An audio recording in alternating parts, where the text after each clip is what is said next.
বাংলাদেশের এগেইনস্টে ব্রাজিল কি আদৌ খেলবে? দেখেন এই প্রশ্নটা আসলে বাফুফের কাছে এখন, কারণ ব্রাজিল জানায় দিছে যে তারা খেলতে প্রস্তুত। তবে বাফুফে যদি রাজি হয় তাহলে ব্রাজিল ফেডারেশন এই জিনিসগুলা নিরাপত্তা ইস্যু বা তারা কত টাকা চাইবে, প্রবাবলি 50 কোটি টাকার মতো চাইতে পারে আমি যতটুকু জানি। সো সবকিছু মিলে সো এটা আসলে টোটালি বাফুফের উপর নির্ধারণ করতেছে যে বাফুফে কি চাইতেছে।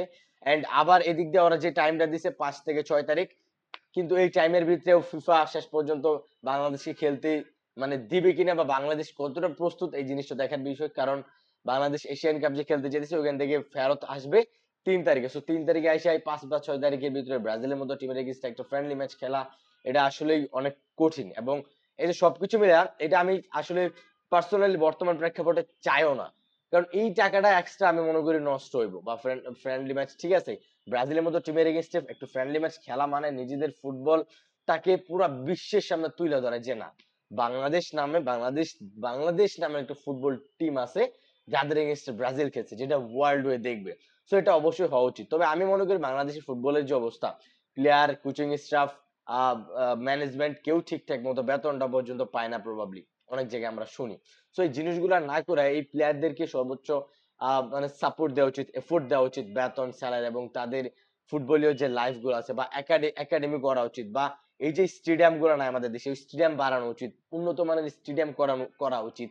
হ্যাঁ, ব্রাজিল এই জায়গায় যদি দু একটা ট্রেনিং গ্রাউন্ডও করে বা ট্রেনিংও করে তাও চলে, কিন্তু ব্রাজিল বাংলাদেশ ফুটবল ম্যাচ খেলুক, এটা আমি চাই, আমি দেখতেও চাই যে না ভাল লাগবে না ব্রাজিল, ব্রাজিল আমার বাংলাদেশ একসাথে একটা ম্যাচ খেলবো, আমি কিংস অ্যারেনায় যাই দেখবো বা ন্যাশনাল স্টেডিয়ামে যাই দেখবো, যেটাও।